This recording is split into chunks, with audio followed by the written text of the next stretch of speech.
Hey, what's going on, everyone? My name is Donovan, and today we're going to do a quick first look at a brand new device, or at least relatively new device, to Metro PCS. This is the Alcatel One X Evolve. This is a phone that's been available since December 10th, and it's also one of three phones you can get right now for free with a new line of service on Metro PCS. So the three phones you can choose from with a new line of service from Metro by T-Mobile. This is one of them. It's the Alcatel One X Evolve. Also, you have the Samsung J3 Prime, and the third one is from LG. It's the LG Aristo 2. Now, out of those three, this is the one I would definitely recommend the least, and that was very plainly obvious to me when I went to Metro PCS as well.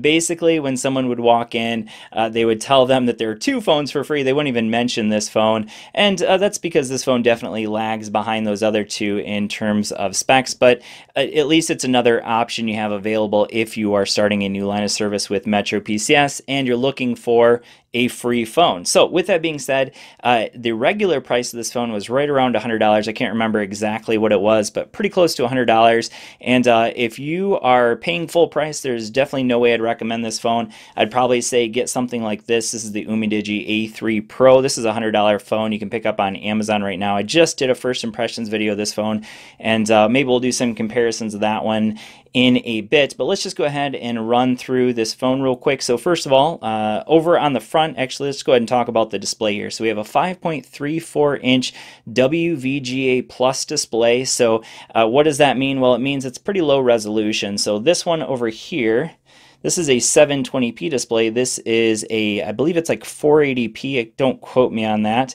But then you can see, obviously, the Umidigi A3 Pro has a significantly larger display, but then also we do have that notch. So for some people, that notch can be annoying, but it's there. It adds a little bit of extra to that display, but also has better resolution. So this is, I believe, 480p.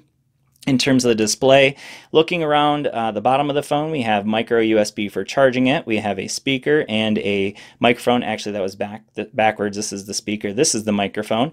Over here on the right-hand side, we just have our nano SIM card slot. So obviously, if you buy the phone from Metro PCS, it comes with the nano SIM, and then also this does double as a micro SD card slot, so you can add up to 64 gigs of extra storage there.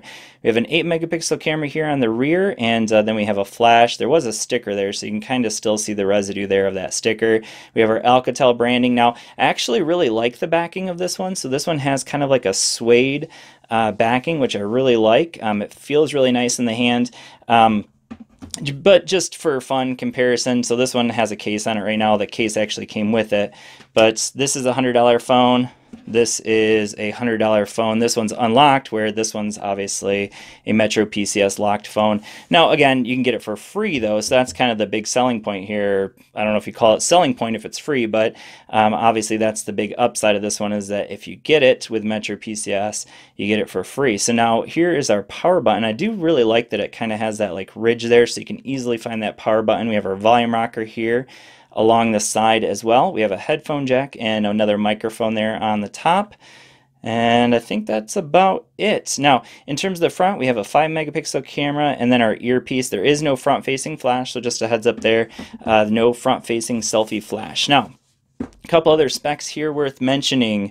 So 16 gigs of internal storage, 2 gigs of RAM, a 1.1 gigahertz quad-core processor, and we're running Android 8.1 out of the box. One other thing I want to mention here, and this isn't on here for some reason, but this has a 2460 milliamp hour battery. So pretty small battery, but so far, I will be honest, the battery life has been pretty decent. And I think that's just because it's not pushing a whole lot here.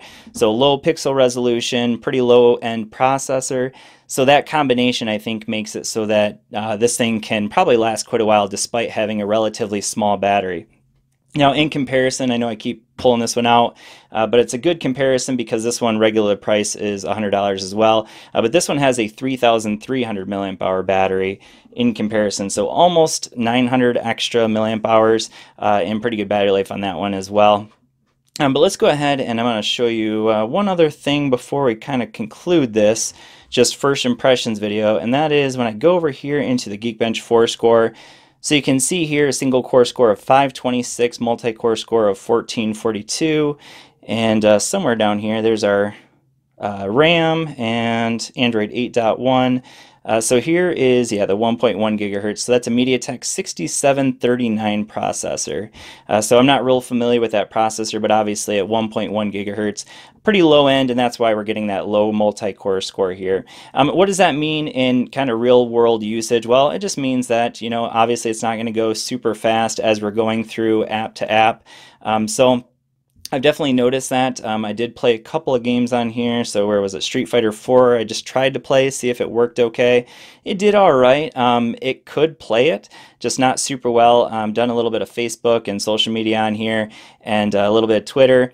And so far, it's done okay. Obviously, it can get through those things, but it's definitely not going to be the highest end. Now, in terms of the camera, this was kind of interesting.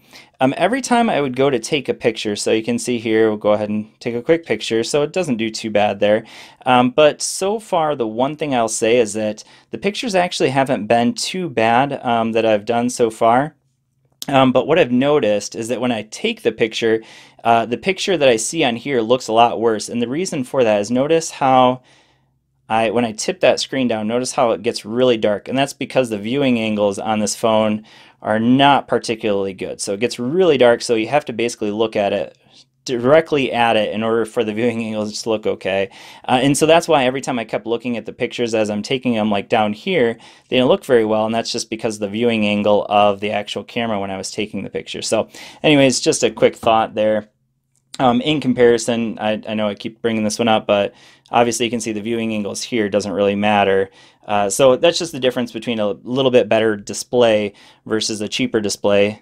Those viewing angles, obviously here, you can see it gets quite dim when I tip it down like that. So just something worth considering. So anyways, just some quick thoughts on the Alcatel One X Evolve. I didn't mention here that also it does come with a 1 amp charger and the micro USB for charging it up. So anyways, quick thoughts on the One X Evolve. Again, this is probably not a phone I'd recommend if you're on Metro PCS, unless you're just getting a bunch of free phones, then maybe I would recommend it. But then even then, right now you can get the Samsung or the LG for free as well. So I definitely recommend getting those over this one, at least at the moment. So let me know what you guys think down in the comments below. Thanks for watching, and I will see you all in the next video.